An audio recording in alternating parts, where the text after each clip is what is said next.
Au nom de Dieu, le tout clément, le tout miséricordieux, nous implorons son aide et nous demandons son pardon contre nos défauts, nos mauvaises actions. Mes chers frères, mes chères sœurs, le sujet d'aujourd'hui porte sur l'attitude et le comportement des musulmans face à la crise actuelle. Mes chers frères, mes chères sœurs, nous passons par des moments difficiles, par une épreuve à l'échelle planétaire qui ne connaît ni limites ni frontières. Il ne reconnaît aucune différence d'âge ou de classe sociale. Cette preuve, mes chers frères, mes chères sœurs, nous révèle la faiblesse de l'être humain, du serviteur face à la grandeur et la puissance de Dieu. C'est une occasion, mes chers frères, mes chères sœurs, de méditer sur les bienfaits que nous n'avons pas valorisés à leur juste valeur. Cette épreuve, mes chers frères, mes chères sœurs, nous enseigne un ensemble de leçons.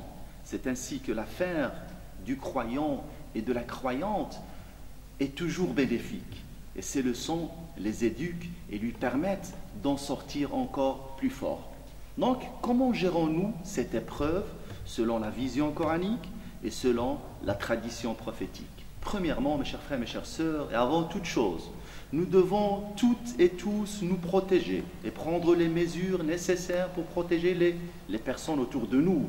Parce que la préservation de la vie a une sacralité et fait partie de la finalité suprême du droit musulman, fait partie même des 5 grandes finalités de notre religion bénie.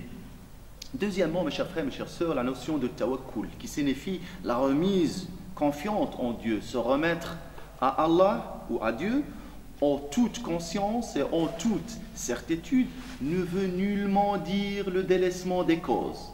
Placer sa confiance en Dieu et prendre les causes nécessaires sont indissociables. Troisième chose, mes chers frères, mes chères sœurs, le principe de la foi qui stipule de croire au destin, que ce soit bon ou mauvais, implique quoi? Implique que le croyant ne doit pas céder à la panique, à la frayeur. Il est apaisé face au destin, ne se précipite pas au magasin pour les dévaliser, mais s'arme de l'apaisement et de la quiétude face à cette situation et donne quoi? Donne l'exemple en termes de sagesse et de responsabilité. Sachez, mes chers frères et sœurs, que la peur, la panique, l'anxiété, le stress et l'angoisse affaiblissent notre système immunitaire et nous rendent plus vulnérables. Donc, avoir la foi et s'armer de l'apaisement et de la quiétude. Quatrièmement, mes chers frères, mes chères sœurs, le respect du confinement. Sachez que le confinement, ce n'est qu'une prescription de notre prophète bien-aimé en cas de pandémie. Afin de quoi? Afin de limiter la propagation du virus et ne pas causer de préjudice à autrui. Le hadith rapporté par Ummuna Aïcha dans l'authentique de Bukhari nous éclaire sur cela, puisque le prophète évoque les mérites et la grande récompense pour celui qui ne quitte pas l'endroit touché par la pandémie, qui endure, persévère et place sa confiance totale en Allah, exalté soit-il. Et il est persuadé qu'il ne lui arrivera que ce que Allah a décrété pour lui. Dans ce contexte, mes chers frères, mes chères sœurs, faisons de nos demeures des mosquées où l'invocation de Dieu, de dhikr et la prière comblent nos journées et nos soirées. Allah, exalté soit-il, dit en s'adressant à Moïse et son frère, dans le sens du verset: faites de vos maisons un lieu de prière et soyez assidus dans la prière et faites la bonne nouvelle aux croyants. Surat Yunus. Mes chers frères, mes chères sœurs, cette épreuve doit nous inspirer le retour sincère vers Dieu. C'est une occasion d'invoquer Dieu et de faire la demande constante du pardon auprès de lui, subhanahu wa ta'ala.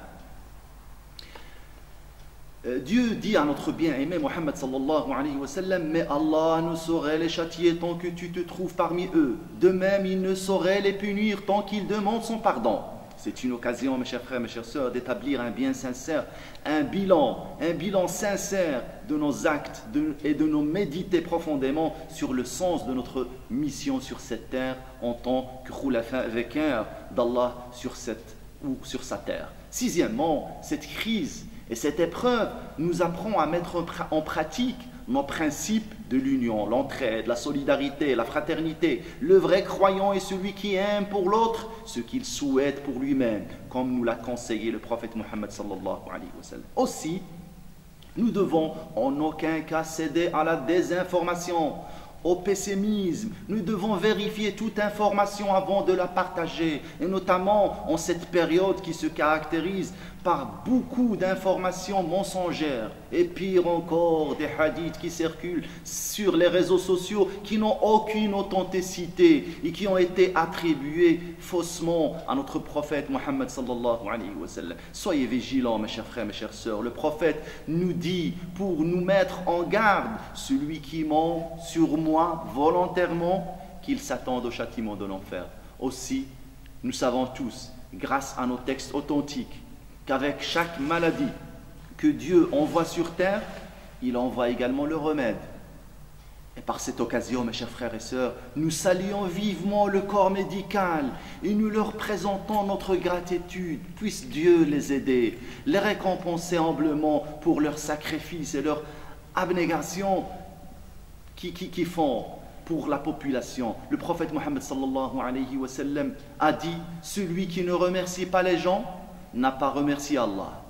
Pour conclure, mes chers frères, mes chères sœurs, chacun de nous doit agir à son niveau en respectant scrupuleusement les consignes des autorités sanitaires afin de sauver nos vies et la vie de ceux avec qui nous partageons notre société, et en particulier les plus vulnérables. Restez positifs et faites preuve d'optimisme pour en sortir de cette épreuve gagnant et comme des éléments positifs qui profitent à la société. Qu'Allah nous prémunisse de ce virus et qui augmente notre foi et qui ne diminue point, et qu'il soit une aide pour nous dans cette situation de crise. Walhamdulillahi rabbil alamin.